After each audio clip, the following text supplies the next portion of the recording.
휴거에 대해서 공부를 해 보았습니다. 공중으로 들림받으면은 성도들이 그냥 그 상태 그대로 있는 것이 아니고요. 주님과 만난 그 기쁨을 뒤로 하고 바로 이어서 주님 앞에서 성도들 각 사람이 심판을 받아요. 그리스도의 심판석에 대해서 다루고 있는 신약 성경이 로마서 14장 10절과 고린도후서 5장 10절 말씀과 고린도전서 3장의 말씀이에요. 여러분들 고린도전서 3장을 먼저 보십시오. 고린도전서 3장을 보세요. 10절 말씀부터 15절 말씀을 보겠습니다. 고린도전서 3장 10절 말씀부터 15절까지 제가 읽겠습니다. 이 말씀은 그리스도의 심판석에 대한 말씀이에요. 내게 주신 하나님의 은혜에 따라 내가 현명한 건축가와 같이 기초를 닦았더니 다른 사람이 그 위에 지으니라. 기초를 닦았다는 얘기는 복음을 전해서 사람들을 구원을 받게 했다는 것입니다. 구원을 받았으면은 그리스도를 믿는 믿음을 갖게 된 것입니다. 이제 그 믿음 위에 하나하나 세우는 거예요. 믿음의 덕의 지식을, 지식의 절제를, 절제의 인내를, 인내의 경건을, 그죠? 경건의 형제 우애를, 형제 우애의 사랑을 더하라. 그래서 이제 그리스도를 믿는 그 믿음 위에 다른 사람들이 말씀으로 가르쳐서 그 성도들을 세우는 것입니다. 그래서 바울 사도가 복음을 전해서 기초를 닦았더니 다른 사람이 그 위에 지으니라. 그러니까 다른 사역자들이 세웠다는 얘기죠. 그러나 각 사람은 그 위에다 어떻게 지을지 주의해야 할 것이라. 이 닦아놓은 기초 외에 아무도 다른 기초를 놓을 수 없나니 이 기초는 예수 그리스도시라. 이제 누구든지 이 기초 위에 금이나 은이나 보석이나 나무나 짚이나 구루토기로 지으면 각 사람이 일한 것이 나타나게 되리니 그날이 그것을 밝힐 것이라. 이는 그것이 불로써 드러나고 또 그 불은 각 사람의 일한 것이 어떤 종류인지를 시험할 것이기 때문이라. 만일 어떤 사람이 일한 것이 세운 그대로 있으면 그는 상을 받을 것이요, 만일 어떤 사람의 일한 것이 불타버리면 그는 손해를 당하리라. 그러나 그 자신은 구원을 받게 되지만 불에 의해서인 것처럼 그렇게 되리라. 그리스도인들은 구원이라는 선물만 받고 끝난 것이 아니고요. 구원의 선물 외에도 성도 각자는 자기가 행한 일에 따라 각기 다른 상을 하나님께 받게 돼 있어요. 자, 이 상은 성도 각자가 이 땅에서 어떤 삶을 살았는가에 대한 하나님의 평가에 따라 내려지는 상입니다. 모든 성도는요, 공중에 들림받아 올라가면 셋째 하늘에서 심판석 앞에 서게 됩니다. 로마서 14장 10절 말씀 보세요. 로마서 14장 10절 말씀을 보시면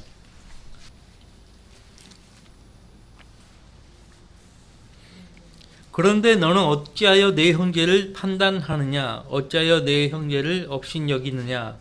우리가 모두 그리스도의 심판석 앞에 서리라. 근데 이제 로마 카톨릭 위시에서요, 오늘날 모든 개신교에서 심판은 한날 한시에 딱 한 번 받는다. 요한계시록 6장에 나오는 큰 백보자 앞에 서서 심판 받잖아요. 그때 다 받는다는 거예요.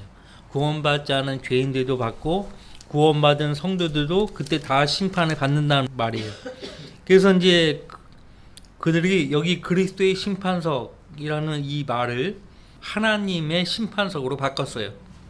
하나님의 심판석 하면 다 요한계시록 입장에서 나오는 큰 백보자 앞에 서서 받는 심판석이죠.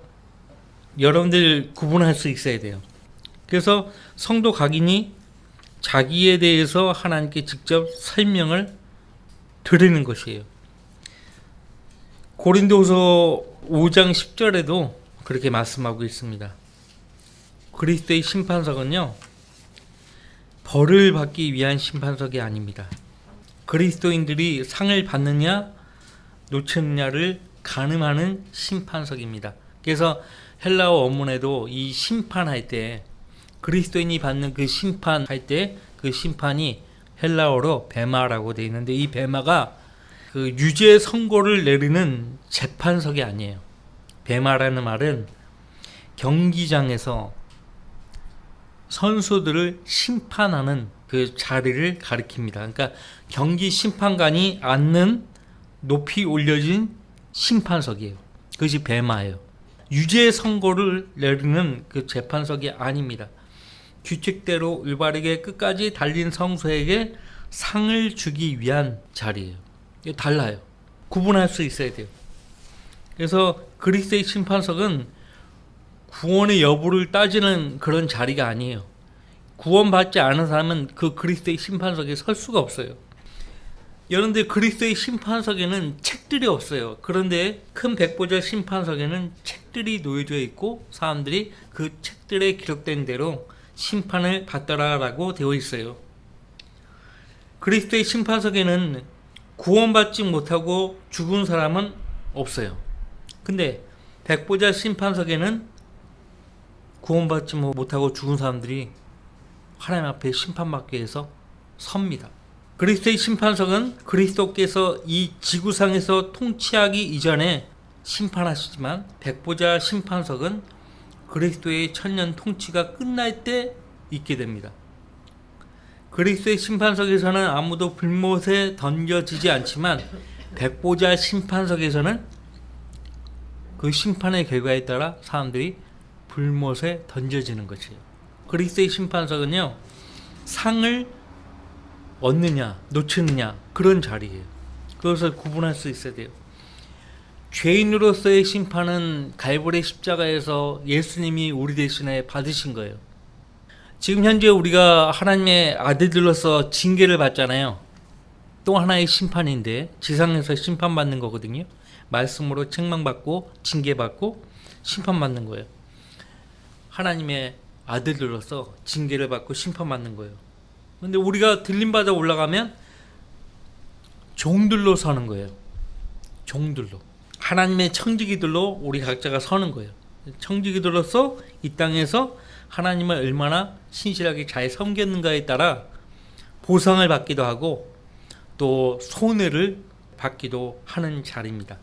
고린도전서 3장에서 12절 말씀부터 보시면, 이제 누구든지 이 기초 위에, 예수 그리스도 위에 금이나 은이나 보석이나 나무나 지피나 구루토기로 지으면, 구원을 받았으면은 이제 시작이에요.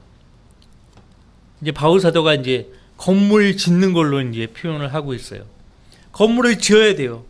기초를 놨으면은 이제 건물을 지어야 될 거 아니에요. 근데 어떤 사람은 금이나 은이나 보석으로 짓는데, 어떤 사람은 나무나 지피나 구루토기로 짓는 거예요. 보세요. 그 각 사람이 일한 것이 나타나게 되리니 그날이 그것을 밝힐 것이라. 그날 그리스도의 심판석. 이는 그것이 불로서 드러나고 또 그 불은 각 사람이 일한 것이 어떤 종류인지를 시험할 것이기 때문이라. 불의 공력에 의해서요, 여러분이 일한 것이요 타버릴 수 있고요, 안 타고 그대로 남을 수 있어요.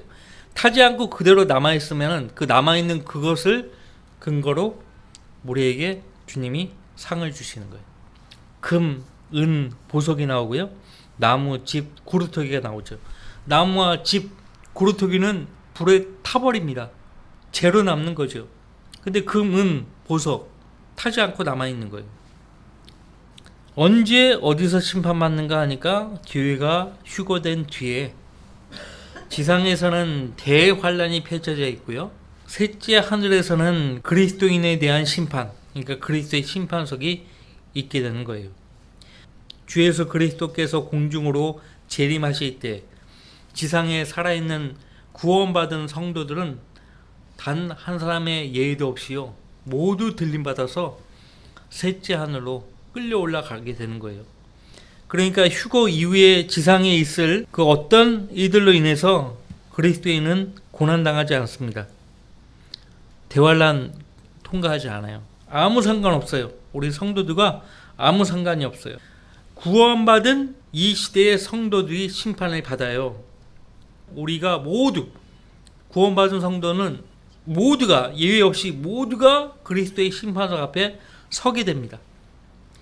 고린도후서 5장 10절 말씀에 이는 우리 모두가 반드시 그리스도의 심판석 앞에 나아가서라고 되어 있어요. 우리 모두가 예외 없어요. 구원받은 성도들은 한 사람도 예외 없이 그리스도의 심판석 앞에 서서 심판을 받게 돼 있다고요. 바울과 동역자들만을 가리키는 것이 아니고 이 말씀들을 대하는 이 시대에 구원받은 성도들에게 다 하시는 말씀이에요. 무엇을 심판받는가 하니까 고린도후서 5장 10절 말씀에 따르면요, 선이든지 악이든지 각자 자기가 행한 것을 따라 자기 몸으로 행한 것들을 받을 것이기 때문이라. 그 다음에 우리가 방금 고린도전서 3장 13절 말씀 읽었었죠? 각 사람이 일한 것이 나타나게 되리니. 일한 것이 나타나는 거예요. 일한 것이. 각자 자기가 행한 것을 따라 각 사람이 일한 것이 나타나게 되리니 각 사람이 일한 것이 어떤 종류인지를 시험할 것이기 때문이라. 일을 한다고 했어요. 행한다고 했어요. 종이에요. 종. 종들이 받는 심판이에요. 응? 죄인으로서 받는 심판은 예수님이 갈보리 십자가에서 우리 대신에 받아주셨어요. 하나님의 자녀들로서 지금 우리는 심판받고 징계받고 사는 거예요. 이제 종으로서 심판받는 거예요. 종으로서. 구원받은 성도들은요, 예수 그리스도의 보배로운 피값 주고 하나님이 사신 거예요. 피값 주고. 우리 죄의 종이었어요. 죄의 종이에요. 죄의 삭선 사망이라고 했잖아요. 예수님 만나지 못했으면은 죄 가운데 서다가 죄 가운데서 죽어야 될 운명이었어요. 그래서 마귀들이 가는 그 지옥에 들어가서 영원히 이를 가며 저주받아야 될 운명이었어요. 그런데 예수님이 자신의 피를 흘려서요, 우리 각 사람을 사신 거예요. 그러니까 사셨으니까 우리는 누구를 섬겨야 되는 것이에요? 예수님을 섬겨야 되는 거예요. 예수 그리스도의 종이에요. 너희는 사람들의 종이 되지 말라고 했어요. 값을 치르고 산 것이니 그러므로 너희는 사람들의 종이 되지 말라. 그래서 그리스도의 심판석에서는 그리스도인의 모든 행위와 섬김에 대한 심판을 받는 거예요. 그리스도인의 행위들 중에서 어떤 것이 자신의 이익을 위한 것이 아니라 오직 예수 그리스도 하나님만을 위해서 했던 것인가, 그것을 주님께서 심판하시는 거예요. 근데 제일 먼저는 우리 자신이 하나님께 설명을 해야 돼요. 로마서 14장 10절 말씀을 보면 각 사람이 하나님께 설명한다고 되어 있어요. 제일 먼저는 우리가 우리 자신을 설명을 하는 거예요. 우리가 설명을 다 마치면은 주님께서 이제 말씀을 하실 거라고. 만일 자기가 행한 어떤 일이 선하다면 그것은 그대로 있을 것이고요. 그는 그리스도를 위해서 살았던 섬김에 대한 상을 받게 될 것이에요. 그 상이 금과 은과 보석으로 될 것이에요. 근데 이 금과 은과 보석이요, 면류관의 형태로 주어집니다. 신약 성경을 잘 공부해 보면 5가지 면류관이 나와요. 그러니까 그리스도의 심판석에서 성도들이 받을 상들이 5가지 면류관의 형태로 주어지는 것이에요. 금과 은과 보석이라고 되어 있잖아요. 금이 성경에서 하나님의 신성을 가리킵니다. 그래서 성막에 있는 기명들이 금으로 다 조각이 되거나 또 이렇게 금으로 둘러싸거나 그렇습니다.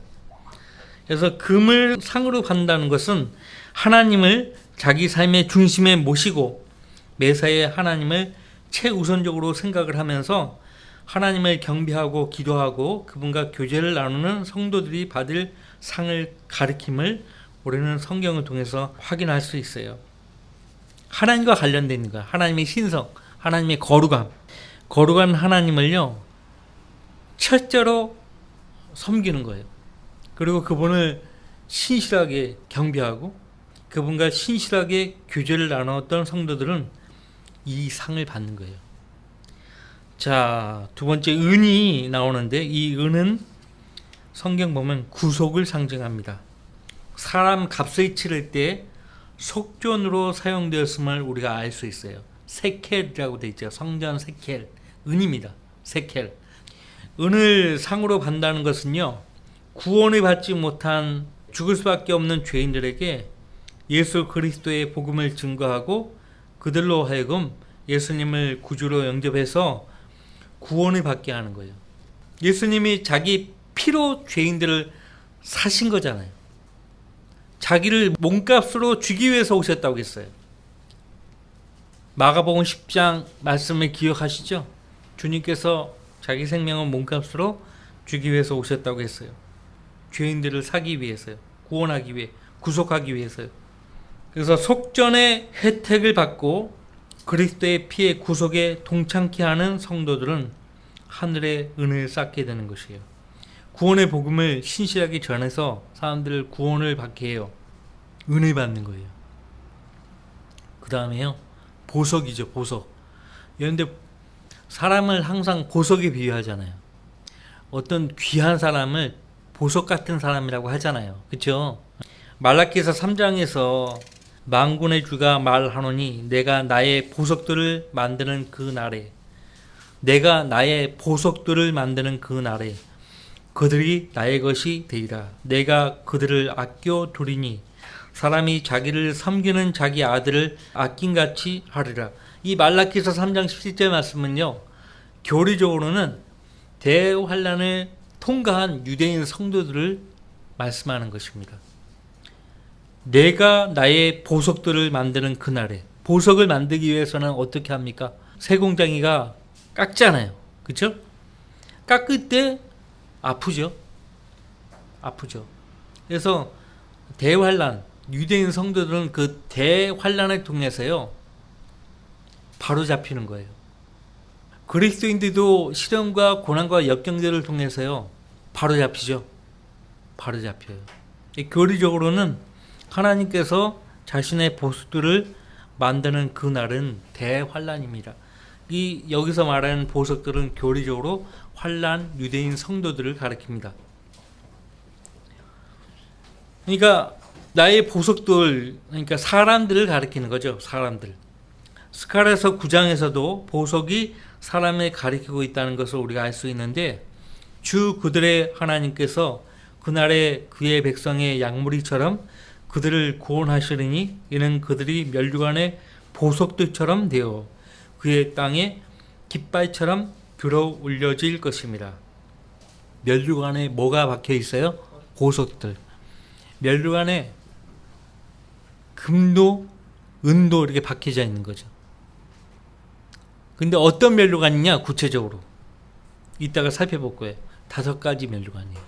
하나님을 신실하게 경배하고 하나님과 신실하게 교제했던 성도가 면류관을 안 받겠냐고요. 받죠. 현숙한 여인을 누비와 비교하고 있어요. 누가 현숙한 여인을 찾아낼 수 있겠느냐? 그녀는 누비보다 훨씬 가치 있느니라. 잠언 31장 10절 말씀에 되어 있죠. 마태복음 13장에는 그리스도의 몸인 교회를요, 진주에 비유하고 있습니다. 그가 매우 값진 진주 하나를 찾아 가서 자기의 모든 소유를 팔아 그것을 샀느니라. 예수님은 신부인 교회를 위해서 죽으신 분이에요. 매우 값진 진주예요. 진주 보석이잖아요. 그죠? 보석을 상으로 받는다는 것은요, 구원받지 못한 죄인들을 예수 그리스도께로 인도할 뿐만 아니라 그들을 잘 양육하고 보살펴서 그들이 타락하여 구원받기 전에 옛삶으로 돌아가지 않도록 하는 성도들에게 보석으로 상을 주시는 거예요. 예수님이 마태복음 7장에서요, 거룩한 것을 개들에게 던지지 말라고 했어요. 진주를 돼지들에게 던지지 말라고 했어요. 베드로후서에 보면요, 구원받은 사람이요, 타락을 하게 되면 구원받기 전의 상태로 돌아가는데, 개들이 자기가 토한 것으로 돌아가며 돼지가 진창 속에 뒹군다, 잠언의 말씀을 인용하고 있는 것을 보게 돼요. 구원받은 사람이 타락을 해서 세상으로 돌아가면은 그렇게 되는 거예요. 타락하지 않도록, 세상으로 가지 않도록 돌봐주는 거예요. 그런 성도에게 보석이 박힌 면류관을 주님이 주시는 거예요. 영광의 멸류관은 목자들만 받는 거 아닙니다. 목사들만 받는 것이 아니에요. 그런 성도에게도 영광의 멸류관이 주어지는 거예요. 보석이 박힌 멸류관, 영광의 멸류관이요. 자, 만일 자기가 행한 어떤 일이 악하다면 그것은 불타버릴 것이고 손해를 당할 것이라고 말씀하고 있습니다. 그 자신의 행위들은 불타버렸기 때문에 상을 당연히 못 받죠. 그냥 겨우 구원만 받는 거예요. 여기 고린도 전서 3장 12절 말씀에 나무가 나오잖아요. 살아있는 나무를 가리키지 않습니다. 죽은 나무를 가리키는 거예요. 죽은 나무. 집도 마찬가지예요. 풀이 말라 비틀어 죽어 있는 것을 가리키죠. 구루터기, 죽은 가이대를 말합니다. 나무나 짚이나 이 구루터기는 모두 다 죽어가지고 하찮게 된 것들이에요. 그러나 그 자신은 구원을 받게 되지만 불에 의해서인 것처럼 그렇게 되리라. 꼭 이 말씀에 대하면 성경에 어떤 인물이 떠오릅니까? 롯이 떠오르죠. 롯, 그렇죠?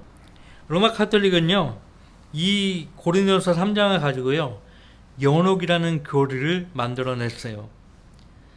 불을 통과해야만 구원을 받는다는 교리예요. 그들의 주장에 의하면요, 연옥은 천국과 지옥 사이에 있어요.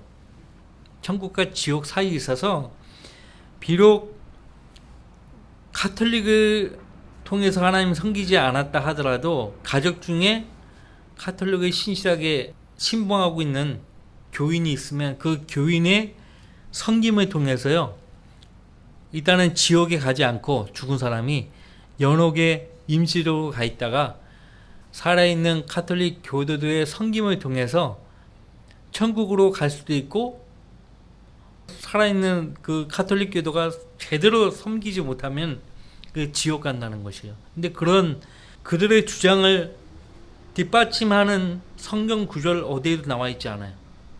그런 구절 있으면 가져와 보세요. 없어요. 연옥이라는 단어 자체도 없어요. 사람이 불에 탄다는 말씀이 결코 아니고요. 불은 사람이 아니고요. 그 사람이 행한 일들을 태우는 거예요. 사람에 태우는 거 아니에요. 그 사람이 행한 일들을 태우는 거예요. 롯은요, 다 태워버렸지만 겨우 자기 목숨만 구했죠. 여기 나온 대로 불에 의해서인 것처럼 그렇게 되리라. 내가 행했던 무가치한 것들이 다 타버리는 모습 보면은 부끄러울 수밖에 없어요. 하나님 나라를 상속 못 받아요. 상과 유업을 못 받는다는 얘기예요. 하나님 나라는 영적인 나라인데 어떻게 상속을 받느냐?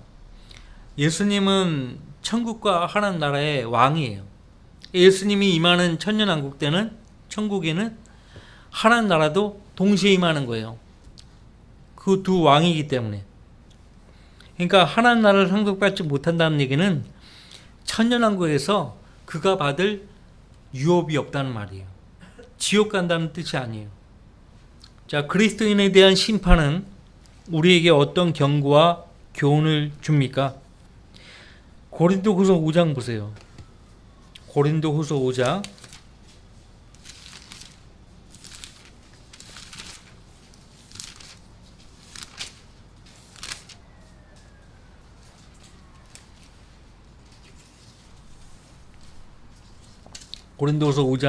10절 11절. 이는 우리 모두가 반드시 그리스도의 심판석 앞에 나아가서 선이든지 악이든지 각자 자기가 행한 것에 따라 자기 몸으로 행한 것들을 받을 것이기 때문이라.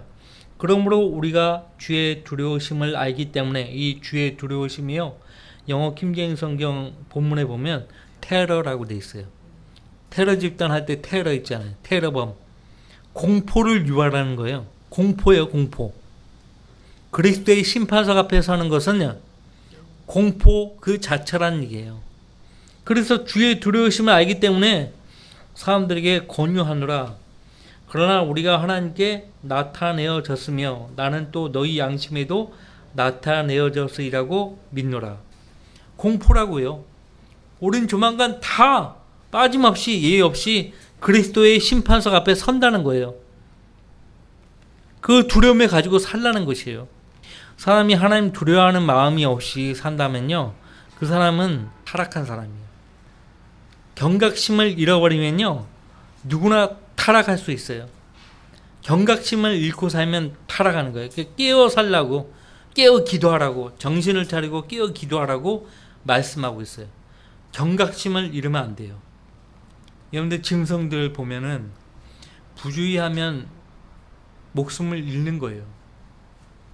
동물의 왕국에 보면은 가젤 같은 임팔라, 특히 임팔라 같은 경우는 부주의한 동물이에요. 물을 마셔도 그냥 강바닥에다가 고개를 쳐박고 물을 마셔요. 그러니까 먹히는 거예요. 가젤 같은 경우는 막 살피면서 물을 마시잖아요. 베드로전서 5장에 너희 대적 마귀가 삼키차를 찾아 두루다니기 때문이라고 말씀하고 있잖아요. 사자와 같아요. 예수님도 유다 지파의 사자인데 마귀도 예수님을 흉내내잖아요. 울부짖는 사자예요. 사자가 먹잇감을 노릴 때 부주의한 짐승을 표적으로 삼는 거예요. 연약한 짐승을 표적으로 삼는다고. 믿음 안에 굳게 선 성도, 성령 안에서 끼어 기도하는 성도들은요, 마귀가 어떻게 못해요. 틈이 없거든요. 그러니까 마귀에게 틈을 주면 안 되는 거예요. 그래서 항상 주님을 두려워하며 살아야 돼요. 그리스도의 심판석은 그 자리에 반드시 서야만 하는 성도들에게 수치가 될 수도 있어요. 수치. 시몬 베드로가 주님을 부인했을 때 주님께서 베드로를 쳐다보셨죠. 그때 베드로가 자기가 주님을 3번 부인할 것이라는 주님 말씀을 기억을 하잖아요. 그리고 밖에 나가서 어떻게 했다고 되어 있어요? 비통하게 울었다, 그렇게 말씀하고 있잖아요. 베드로처럼 그리스도의 심판석에서 어떤 성도들은 비통하게 울 수밖에 없는 거예요. 다른 형제 자매들을 판단하거나 업신여기지 않고 오히려 우리 자신을 늘 판단할 수 있어야 돼요. 형제들 앞에 거치는 것이나 방해물을 놓지 아니하였는지 우리 자신 스스로가 판단을 할 수 있어야 돼요. 그리스도의 심판석 앞에 서서 우리 구주이신 주 예수 그리스도, 곧 우리 주 하나님께 우리 자신에 관해서 설명을 해야 될 그 심판을 항상 염두하고 살아야 되는 것이에요. 항상 염두해야 돼요. 대비하고 살아가야 돼요. 자, 결론적으로 성도가 예수님을 위해서 살지 않고 자기 자신을 위해서 살게 되면 그 자신에게 돌아오는 것은 불에 타버린 잿더미, 연기뿐입니다. 결국 그 모두가 아까운 시간만 낭비한 꼴이 되고 만다는 얘기예요. 여러분들 지금 우리 자신을 위해서 노력하고 수고했던 것들은요, 다 그냥 불타버리는 거예요. 다 불타버려요. 근데 주님을 위해서 수고했고 섬겼던 그 모든 것들은 상이 되어서 돌아오는 거예요. 5가지 멸류관에 대해서 간단하게 말씀을 드리고 마치겠습니다. 첫 번째는 생명의 멸류관을 성경은 말씀하고 있죠. 생명의 멸류관. 야고보서 2장 12절 말씀과 요한계시록 2장 10절 말씀에 생명의 멸류관이 나오죠. 시험을 견뎌내는 자는 복이 있도다. 이는 그가 시련을 거친 후에 주께서 자기를 사랑하는 자들에게 약속하신 생명의 멸류관을 받을 것이기 때문이라.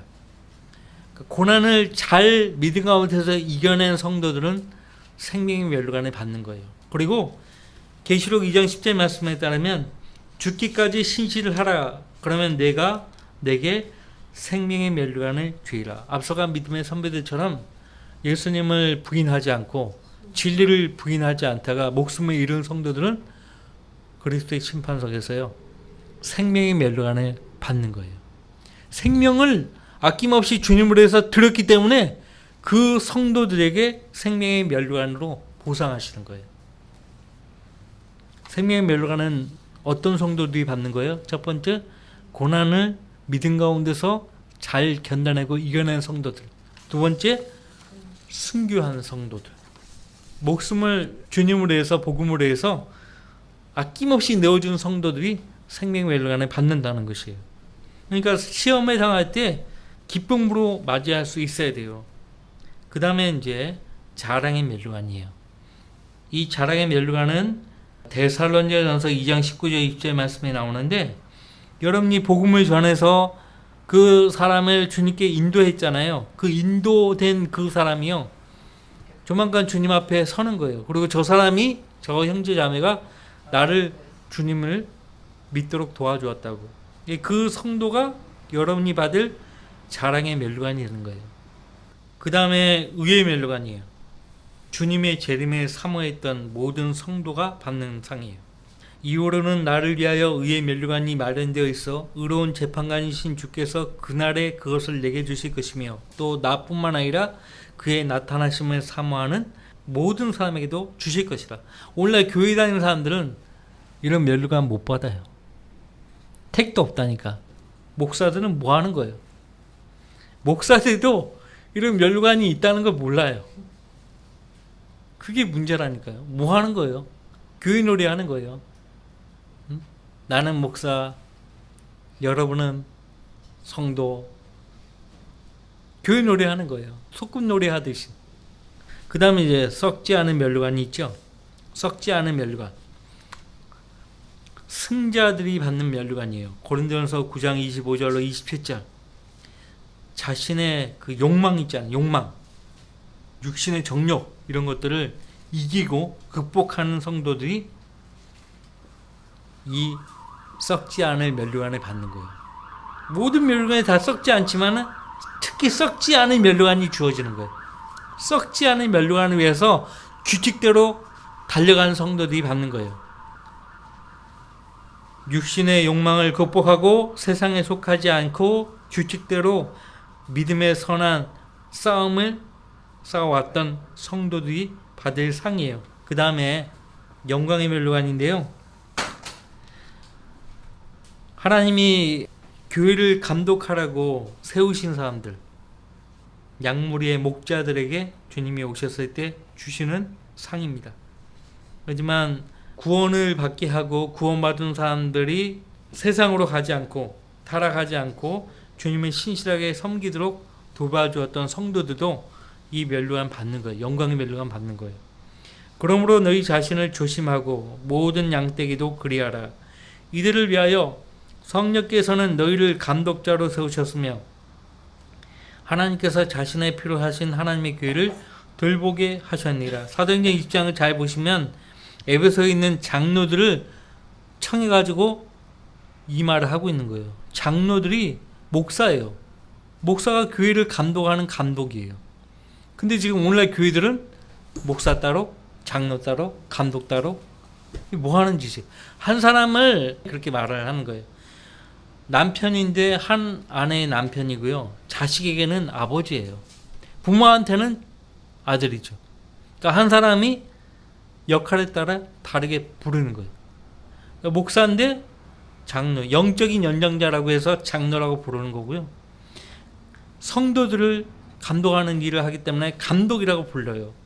근데 뭐 어떨 때는 장로님이라고 부르고 어떨 때는 감독이라고 부르고 복잡하잖아요. 그러니까 목사, 그냥 목사라고 부르는 거예요. 목사.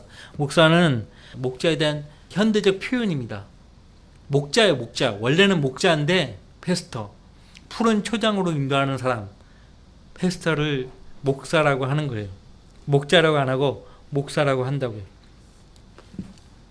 그래서 이 목사들만 받는 것이 아니라 아까도 얘기했지만 구원받게 하고 구원받은 사람들을 세상으로 가지 않도록 도와주고 말씀으로 잘 인도하는 성도들이 주님이 오셨을 때 이 영광의 면류관을 주신다고 나는 믿어요.